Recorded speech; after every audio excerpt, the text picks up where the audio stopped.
said to myself I wasn't going to do it this year, but lo and behold, here I am, designing another doll collection, hoping I finish it in time to be shipped for Christmas.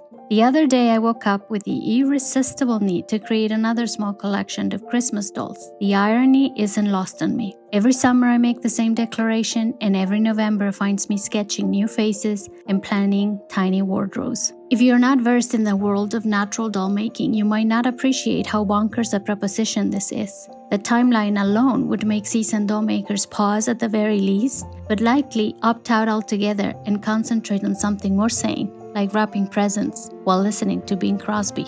Each doll requires weeks of careful construction, sculpting and needle felting the heads, building the bodies with wool, sometimes hand-dyeing fibers for their hair, crafting miniature garments, and adding those, frankly, obsessive finishing touches that ultimately breathe life into natural fiber art dolls. Add the fact that I have another 4 custom dolls in the works, and that I was hoping to make a young crew of wee baby deers, and you can see why I go to bed with dolls in my head. I guess I'm gonna have to drop a thing or two, because these dolls won't leave me alone. This new collection will be slightly similar to their elder sisters of the 2024 collection. Do you remember the Sugar Plum Fairies? Yule, Mistletoe, and Snowflake, they were called.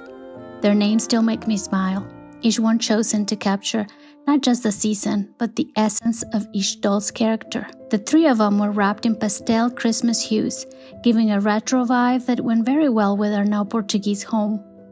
Those girls and I were busy crafting and planning exciting presents to make for my family until it came time for them to find their own homes. They possessed a magical quality that I strive for in my dolls to have.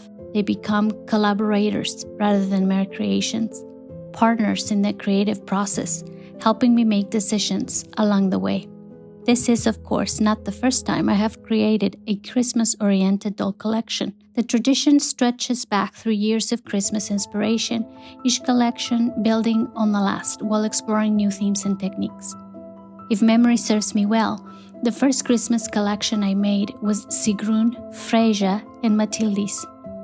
These names came from my youngest daughter's fascination with Norse mythology during that particular winter, as I was also reading everything I could find about Scandinavian folk traditions and their connection to our modern Christmas celebrations. Back in those years, we were homeschooling, so we were all swimming in books and fairy tales. Sigrun, Freyja, and Matildis truly embodied for me the spirit of Christmas. I dressed them in lots of faded reds and creams, with dresses of snowy white, and wee little cashmere boots of light brown. I took as inspiration for their clothing brown paper presents and the gingerbread decorations I saw in our local store's Christmas window displays.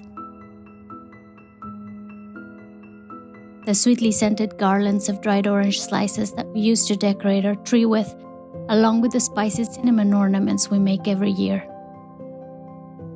This collection, as is tradition, will be comprised of 3 dolls, themselves expert storytellers. They will be small in stature, like the Sugar Plum Fairies, but will have a completely different aesthetic from all previous collections. Their name will be the Peppermints. The name came to me complete, as names sometimes do, carrying with it not just a sweet association, but subtle hints of their personalities. Refreshing, classic, with just enough spice to keep things interesting. I can already see them taking shape. Deep red wools like candied cherries, white velvet trims, striped stockings, a gazillion hair accessories like the towering pavlovas in my favorite coffee shop, and all with a dash of light blue, a hint to the memories of vintage Christmas cards. They're going to be beautiful truffle makers. Of this, I can assure you.